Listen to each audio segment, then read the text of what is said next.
My name is Clara Webb. I'm 27 years old. When I was 23, my grandmother passed away on a quiet Tuesday morning in April. By Thursday afternoon, my aunt had already changed the locks on her house. By Friday evening, my mother had called me to explain, in the calm, rehearsed tone she reserves for conversations she has practiced, that Grandma Eleanor had left everything to the family. The real family. The ones who had been there. The ones who mattered. She meant my cousin Vanessa. She did not mean me. I had been raised in that house until I was 9. I had sat at Eleanor's kitchen table every morning until 2nd grade. I had watched her make pie from scratch and braid my hair and teach me how to read the stars from the back porch. And when my mother decided Eleanor was an inconvenience and moved us 3 states away, I had spent the next 14 years being called the granddaughter who left. The granddaughter who didn't appreciate what she had. The one who was too selfish to come back. On the Saturday after Eleanor's funeral, I sat in a lawyer's office I hadn't been invited to, because my mother hadn't told me about the reading, and I found out through a neighbor who thought surely I knew, and I listened to an attorney named Gerald Cross read a document that my family had been certain contained my erasure. It did not contain my erasure. What it contained instead was the thing Eleanor had been quietly building for 19 years. And when Gerald Cross finished reading and looked up over his glasses at the room, at my aunt's expression, at my mother's expression, at Vanessa's expression, the silence that followed was the loudest thing I have ever heard. But before I tell you what was in that document, I want to tell you about Eleanor. Because my family spent years reducing her to a footnote. And she was anything but. Subscribe if you're new here. Drop a comment. Tell me where you're watching from and whether you've ever been told that loving your family means disappearing inside it. This is Eleanor's story. And mine. And the inheritance nobody saw coming. Eleanor Grace Webb was born in 1942 in a small town in rural Tennessee. She was the second of 5 children, the daughter of a sharecropper and a seamstress. She grew up in a house with no indoor plumbing until she was 11, wearing dresses her mother made from flour sacks, sharing a bed with 2 sisters until she was 17. She was not supposed to amount to anything remarkable. The town she came from had very specific ideas about what girls like her were meant to do. Marry young, work hard, stay quiet, and not expect too much from the world. Eleanor did not agree with those ideas. She finished high school with the highest grades in her class. She applied to a nursing program in Nashville over the objections of her father, who believed education made women difficult. She was accepted. She worked 3 jobs to stay enrolled. She graduated in 1964 and accepted a position at a hospital in Memphis where she would spend the next 31 years of her career. She was the kind of nurse that patients asked for by name. The kind that the attending physicians called first when something was wrong and they needed someone steady. The kind that stayed past the end of her shift when a patient was frightened. She married Harold Webb in 1967. Harold was a carpenter, good with his hands, gentle with people, the kind of man who fixed things without being asked. They had 2 daughters. My mother, Patricia, was the older one. Her younger sister, my Aunt Diane, was born 18 months later. Harold died of a heart attack in 1988, 6 months after he retired. Eleanor was 46. She did not remarry. She said once, sitting with me on that back porch, that Harold had been exactly enough. That some people are enough for a whole lifetime and it doesn't leave room for anyone else. She kept working until she was 69. She kept the house Harold had built for her. She kept the garden he had planted. She kept every letter he had ever written her, tied with kitchen twine in a shoebox on the top shelf of her closet. She was, by any honest accounting, a remarkable woman who had been quietly remarkable her entire life without anyone particularly noticing. My family noticed her savings account. They noticed the house, paid off, for bedrooms, half an acre in a neighborhood where property values had climbed steadily for 20 years. They noticed the investment portfolio she had quietly assembled over 4 decades of working and living simply. They did not notice Eleanor. Not really. I moved into Eleanor's house when I was 3 years old. My mother Patricia had gone through her second divorce, was between jobs, and needed somewhere to land. Eleanor opened her door without conditions. That was who she was. You needed somewhere, she made space. For the next 6 years, Eleanor's house was the most stable thing in my life. My mother cycled through jobs and relationships with the restless energy of someone who was always almost finding what she was looking for. Eleanor stayed steady. She was the one at the kitchen table every morning. The one who walked me to the bus stop. The one who sat with me when I had nightmares and taught me the names of the constellations from the back porch because she said the stars were always there even when everything else moved. She had a garden along the south side of the house where she grew tomatoes, green beans, and zucchini so large it became a running household joke. She made pie from scratch every Sunday. She kept bird feeders outside every window and could identify 17 species by their calls. She called me her shadow.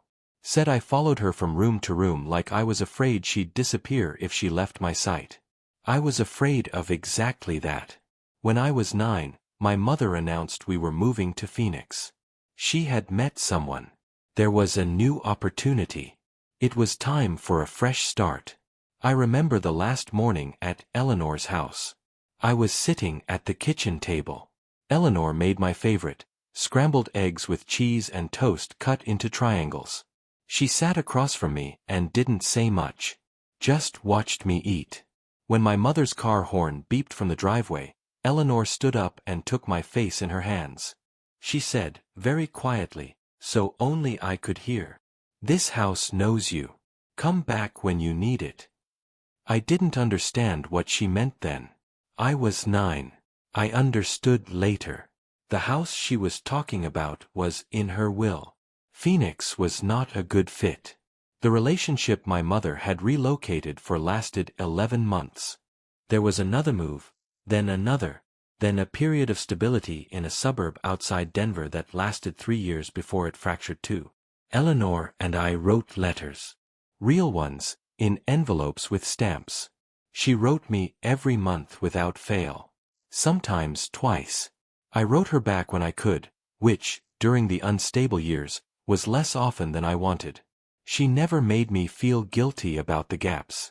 She asked about school, about friends, about what I was reading. She sent me books, one every birthday, one every Christmas, always with a note tucked inside the front cover. The notes were short. A sentence, sometimes 2. This one changed how I see things. I think it might do the same for you. Or, the author is someone who paid attention to the world. I think you're learning to do that too. I kept every book. I kept every letter. When I moved out of my mother's house at 18, into a shared apartment with 2 roommates, I took a canvas bag of Eleanor's letters and a shelf of Eleanor's books and almost nothing else. My mother thought this was sentimental nonsense. Meanwhile, my Aunt Diane had never left. She lived 4 miles from Eleanor's house, had 2 children, Vanessa and her younger brother Marcus, and had built her life around a carefully constructed narrative in which she was the devoted daughter and Eleanor was lucky to have her. Diane drove Eleanor to appointments. Diane organized Eleanor's medication. Diane managed what she called the family home. She also borrowed money from Eleanor with an informality that made accounting difficult. Here and there, for various reasons, always repaid eventually, or so the story went. Vanessa grew up in and out of Eleanor's house. She was there for holidays and Sunday dinners. She was attentive, charming, and knew how to perform affection for an audience. When Eleanor was around, Vanessa called her Grandma Eleanor and asked about her garden and complimented her pie. When Eleanor wasn't around, Vanessa called her the old lady and complained about being expected to visit. I know this because a neighbor named Ruth, who had lived next door to Eleanor for 31 years and watched everything, told me later. Ruth was the one who called me the day of the funeral. Ruth was the one who, when I asked how to find the attorney, quietly gave me Gerald Cross's number and said, "Your grandmother wanted you there. She told me so herself. Don't let them keep you out of that room." Eleanor called me in January of the year she died. We talked every few weeks by then. I was 23, working as a medical records coordinator at a clinic in Denver. The work was steady and not glamorous. I was putting away a small amount from every paycheck, reading constantly, trying to figure out what I was actually building toward. Eleanor called on a Tuesday evening. "I've been thinking about the house," she said. "What about it? About whether it goes to the people who've been here or the people who belong here." I didn't know what to say to that. The distinction she was drawing felt important, but I couldn't yet see its edges. "How are you feeling?" I asked instead. "Old," she said. But clearly, accurately old. Nothing surprising. She had been diagnosed with early congestive heart failure the previous autumn. She was managing it well, she said. The doctors were keeping close watch. She wasn't frightened, she said, which I believed, because Eleanor had never seemed frightened of anything that was simply true. "I want you to come visit this summer," she said. "Before it gets too hot." "I'll come," I said. "Good. There are things in the house I want to show you." I went in July. 4 days. Eleanor was thinner than I remembered, moving more carefully, but sharp. Completely, entirely sharp. She showed me the garden. We sat on the back porch at night and she named the constellations again, and I realized she was checking whether I still remembered them. I did. All 17. She showed me Harold's workshop in the back of the garage, still organized exactly as he had left it.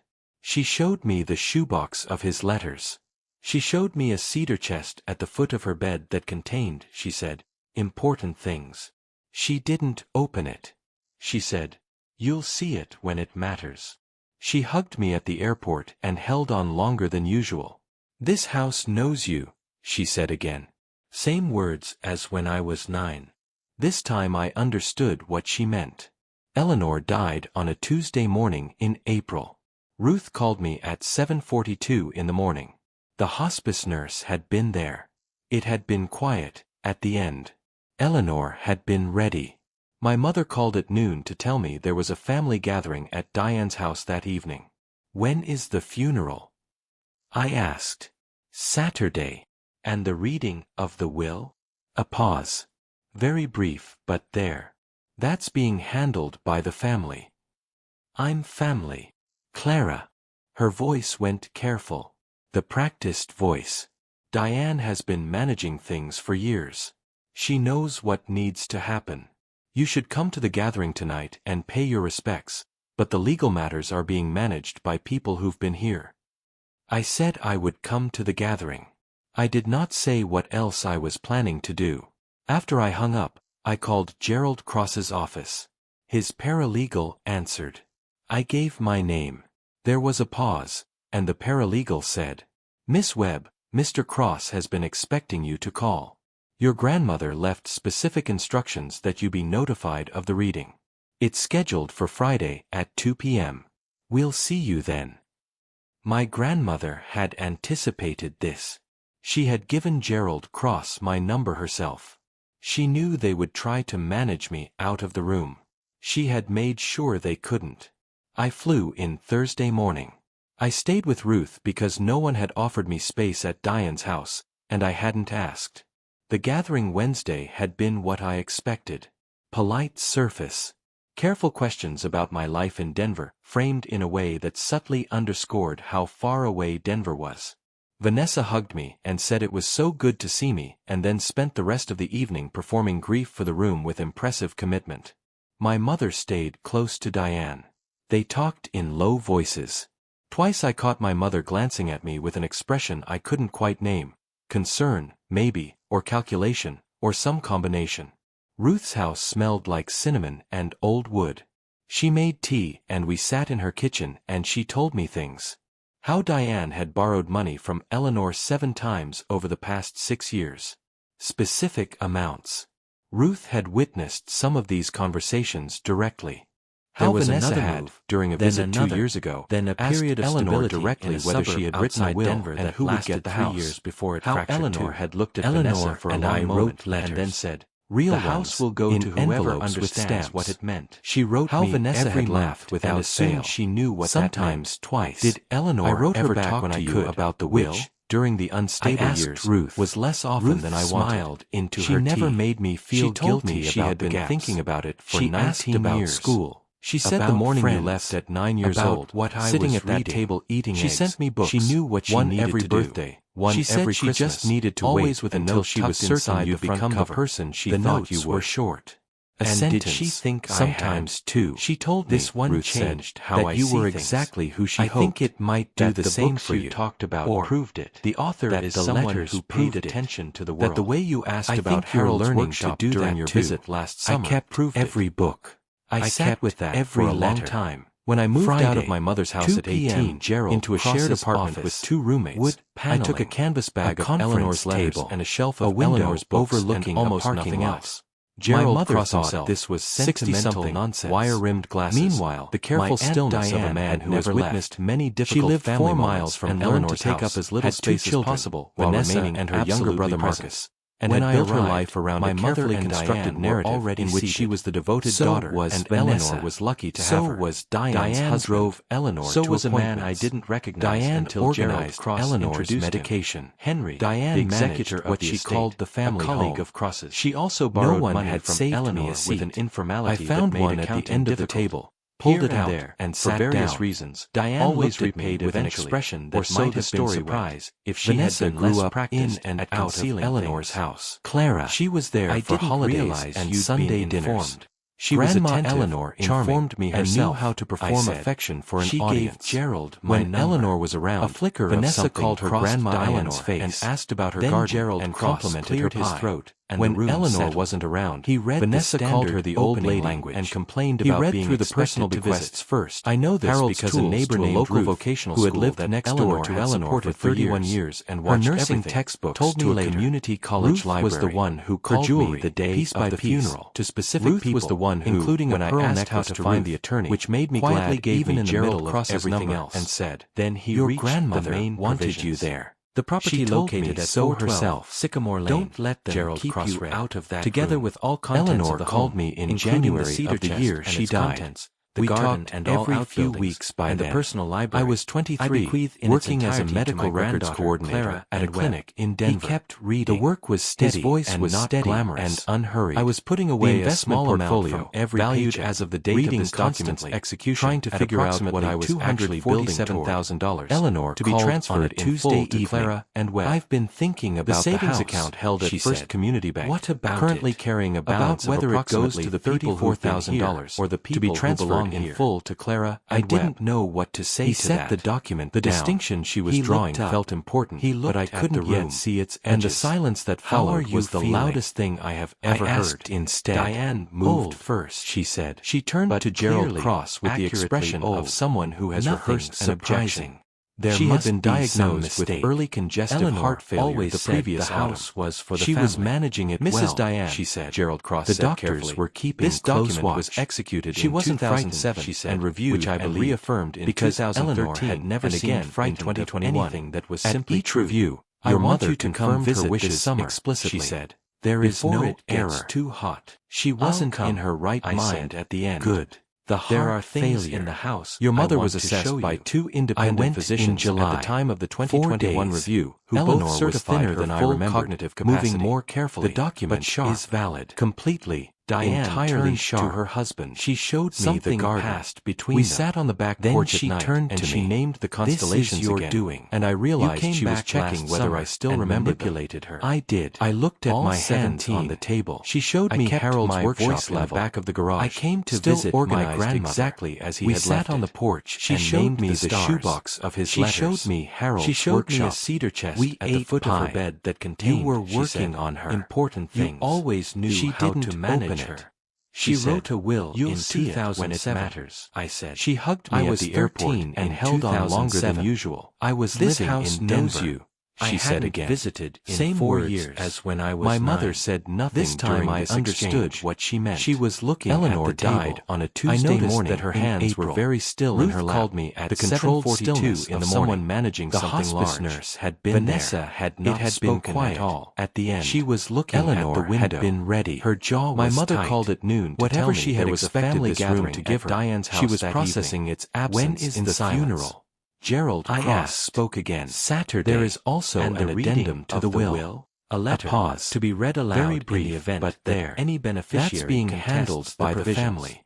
He picked up a sealed envelope. Clara opened it. Her voice went This careful. Letter was written by Eleanor Grace Webb and witnessed Diane on March 12, managing 2024 for years. 1 month she before knows her death. What needs to happen. He cleared You should come throat. To the gathering tonight. I know what some of you will say when you but hear the legal this. Matters are being that managed Clara by was people far away here. That she didn't I said visit I would enough. Come to the gathering. That she didn't I did do not the say work. What else I was want to address to that do. Directly. After because I am tired of a particular kind of accounting.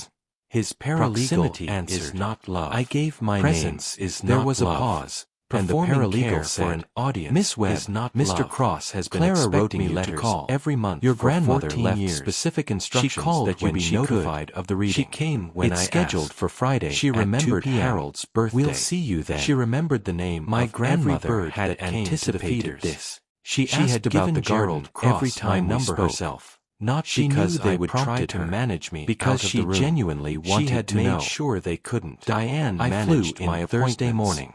I stayed with Ruth for that because no one had offered Diane me space also at Diane's $63,000 and I hadn't asked. Across 16 the gathering years, Wednesday which she had been what has never acknowledged, polite and which I have documented and careful questions and about my life in Denver, framed the in forgiveness a way that subtly underscored how far away Denver was.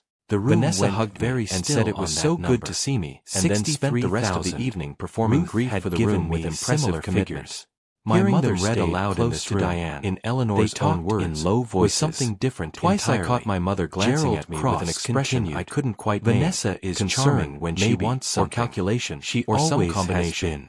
Ruth's house smelled like cinnamon, but loving someone does not mean pretending you cannot see them. And we sat in her kitchen, and she told me things. This life how Diane had borrowed Harold money from Eleanor 7 times, and then I continued building it alone. Specific amounts. I built Ruth it so that one day some of these conversations directly to someone who would understand what it cost. Clara understands what things cost. She has understood since she was 9 years old, and sat at my table eating eggs on the morning she was taken away from me. This house knows her. I told her so myself, twice. I hope by now she understands what I meant. For the rest of you, I love you. I forgive the debts, emotional and financial. But I owe you nothing. What I leave to whom I choose, for reasons I have spent 19 years being certain of. Take care of each other. Be honest. Pay attention to the quiet ones. Eleanor Grace Webb. Gerald Cross set the letter down. He did not look up for a moment. When he did, his expression was the professional neutral of a man who has seen many things, but there was something behind it, not quite a smile. He said, "That concludes the reading." The room emptied in stages. Diane and her husband left first. She didn't look at me on the way out. At the door she stopped, her back to the room, and said, to no one in particular. She always did favor her. Then she walked out. Her husband followed. He glanced back once. His expression was harder to read. Something that might have been shame, or resignation, or something he had kept quiet for a long time. Vanessa left without speaking. She walked past me close enough that I could have touched her arm. She didn't look at me. I didn't speak to her. Some distances are too wide for a single afternoon. My mother was last. She stood by the door for a moment, looking at the table, looking at the space where the document had been. She never told me, my mother said. Not to me specifically. Just to the room. I know, I said. 19 years. And she never said. She was waiting to be certain. My mother turned and looked at me. Her face was doing something complicated, something I didn't have complete words for. Grief, I think. And something underneath the grief that might have been recognition, or might have been the beginning of it. She loved you, my mother said. More than she told you, probably. She told me in the letters, I said. My mother nodded slowly. She started to say something else. Then she stopped.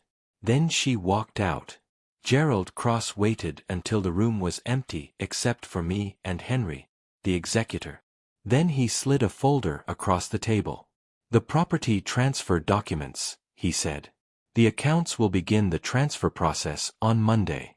You'll want to have a real estate attorney review the deed transfer. I have a recommendation if you need one. Thank you, I said. Your grandmother was very thorough, he said. She had been revising these provisions for 19 years. Every time I suggested she might want to simplify, she said no. She said she needed to make sure she had it exactly right. Did you know her well? Well enough, he said. She reminded me of my own grandmother. The ones who knew exactly what they were doing and never made a fuss about it. I picked up the folder. 412, Sycamore Lane. The house that knew me. I stayed for 3 weeks after the reading. The first week was logistics. The transfer paperwork. A conversation with an estate attorney Gerald had recommended. A walkthrough of the house with a property inspector. Everything structurally sound, a few things needing attention, the roof within 5 years. I slept in Eleanor's house from the first night. Her bedroom. Not in her bed, not yet, but in the room across the hall where I had slept as a child. The room still had the yellow curtains she had put up when I was 4 because I had told her yellow was my favorite color. I walked the garden every morning. Some of the tomato plants needed staking. The green beans were coming up. The zucchini was doing what zucchini always does, expanding without permission. Ruth came over for tea every afternoon. She told me more about Eleanor's last years. About the mornings she'd found Eleanor sitting on the back porch at 6 a.m. watching the birds. About the way Eleanor had kept the cedar chest closed for years and told anyone who asked that it was private. On the 4th day, I opened the cedar chest. Inside, in precise order, were things Eleanor had saved. Every letter I had ever written her. All of them, going back to age 9. Every card I had sent. A photograph from July, the summer visit, printed on regular paper. The two of us on the back porch, both looking at the sky. A small notebook labeled, in Eleanor's handwriting, Clara's books. A list of every book she had sent me, with dates, and short notes about why she had chosen each one. And at the bottom, wrapped in a square of fabric from one of Harold's old work shirts, a single piece of paper. Not a legal document. Just a piece of notebook paper, handwritten, undated. Things Clara will need to know about this house. And then, in Eleanor's neat, careful script, a list. How to read the water pressure gauge in the basement. The name of the plumber she trusted. Clarence Weeks, he's honest, don't let him talk you into more than you need. When to cut back the rose bushes along the fence. The name of the bird that came to the east feeder at 7 every morning, a Carolina wren, been coming for 3 years, I call him Harold.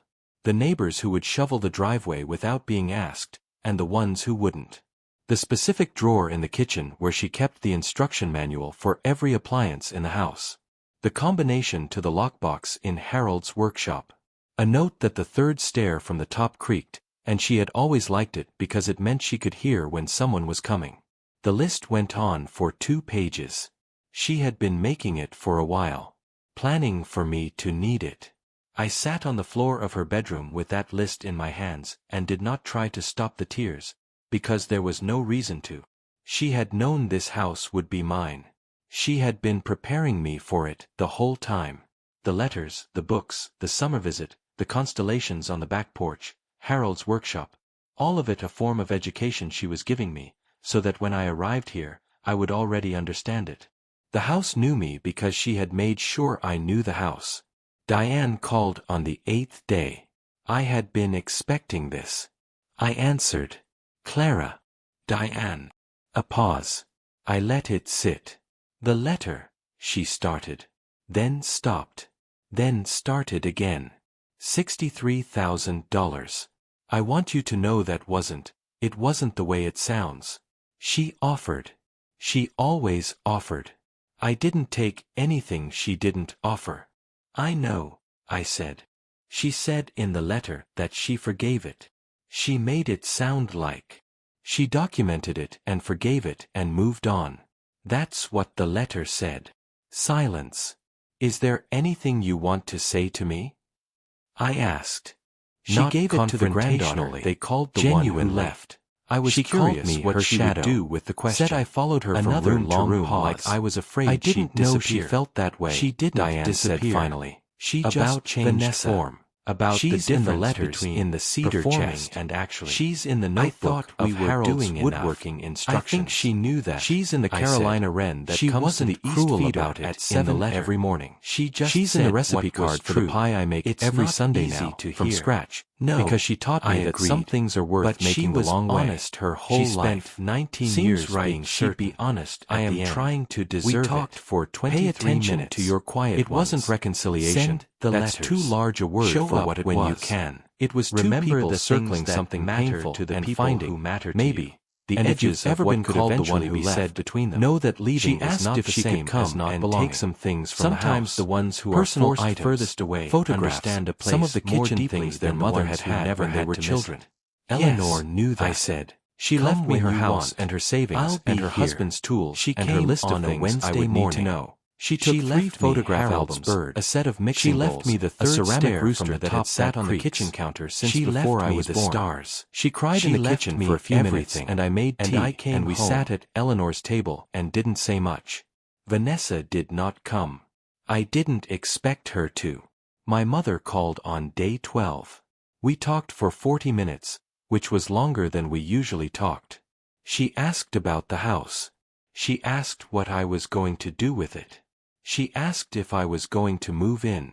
I don't know yet, I said. I have a job in Denver.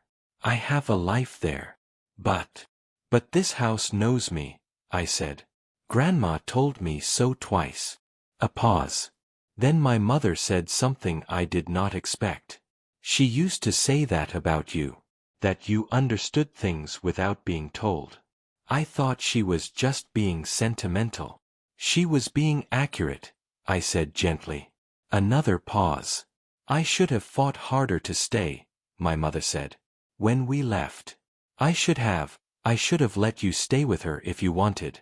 You were 9. You probably didn't know that you wanted that. But I should have given you the choice. I held the phone very still. Thank you for saying that, I said. It's late, she said. Yes. But still. On the 19th day, I opened Harold's workshop. The lockbox combination was in Eleanor's list. Inside was not what I expected, not cash, not jewelry, not documents. It was a handwritten manual. How to do basic woodworking. Harold's own handwriting, in a composition notebook, illustrated with careful diagrams. Joinery, sanding, finishing. The kind of thing you write down when you want someone to be able to learn from you even after you're gone. The cover had a label in Eleanor's handwriting. For Clara, when she's ready. Harold had died in 1988. I was born in 1997. Eleanor had been saving this for someone who didn't exist yet. Harold had written it for a future grandchild, and Eleanor had kept it, and when I arrived she had decided it was mine. I sat in Harold's workshop for a long time that afternoon. The light came through a small window in the west wall and caught the dust in the air. His tools were still on the pegboard, each one hanging in its outlined space. His workbench still smelled faintly of cedar and linseed oil. I picked up a hand plane from the bench, held it the way the manual described, felt its weight. I was not ready to use it yet, but I thought I understood finally what Eleanor had meant when she said this house knew me. She hadn't just left me a house and money. She had left me a continuing education. A set of tools, literal and figurative, for building something lasting. She had spent 19 years preparing a life for me to step into, quietly, without announcement, without any certainty that I would show up to claim it. She had trusted that I would. And I had. I moved to 412, Sycamore Lane 6 months after the reading. I found a remote position that let me work from anywhere. I put in notice, packed what mattered into my car, and drove 4 days across the country back to the house where I had eaten eggs and learned the constellations and been told I was someone's shadow. I replanted the part of the garden that had gone fallow. I repaired the fence along the back property line. I learned to identify the Carolina wren that came to the East Feeder every morning, and I named him Harold, the way Eleanor had. I started working through Harold's manual. Slowly. I made a small shelf, rough, slightly uneven, but solid. I put it in the kitchen and put Eleanor's cookbooks on it. Ruth came for tea every Tuesday. She was 81 and sharp as ever and still able to identify all 17 bird species by their calls, because Eleanor had taught her to. My mother visited at Thanksgiving. First visit in 11 years. She slept in the room with the yellow curtains and I made pie. Eleanor's recipe, which I had found on a card in the kitchen in Eleanor's handwriting, and we ate it at the kitchen table, and I watched my mother look around the room with an expression I couldn't fully read. She kept it exactly the same, my mother said. She kept what mattered the same, I said. She updated the plumbing in 2019. My mother almost laughed. Something shifted in the room, small, not seismic, but real. I'm glad you're here, she said. I'm glad I came back, I said. Diane and I see each other occasionally. It is careful and imperfect, and neither of us pretends otherwise. She has never apologized directly for what she said at the reading, and I have not asked her to. Some things are acknowledged through behavior rather than words. She brought tomato plants from her own garden in the spring and asked if she could plant them along the south side of the house. That's where Eleanor always put them, she said. I know, I said. Put them there. She did. She didn't stay long. But she came back the following week to check on them, and she'll probably keep coming back because the garden was always partly hers too, in the way that places you grow up near become partly yours without anyone giving them to you officially. Vanessa sent a card at Christmas. Handwritten, 4 sentences. No apology, no explanation. Just, I hope you're well. The house looks good from the street. Grandma would have liked how you've kept the garden. V. I wrote back, thank you. The zucchini is doing what zucchini always does. That was enough for now. Eleanor Grace Webb lived to be 81 years old.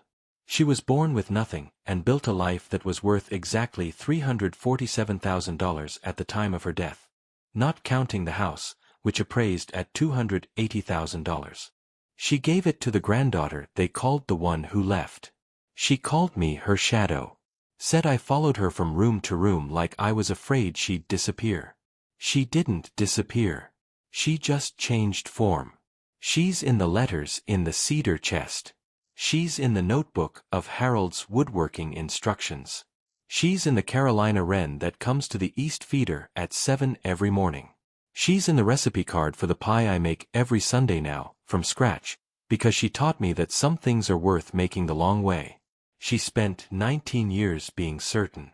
I am trying to deserve it. Pay attention to your quiet ones. Send the letters. Show up when you can. Remember the things that matter to the people who matter to you.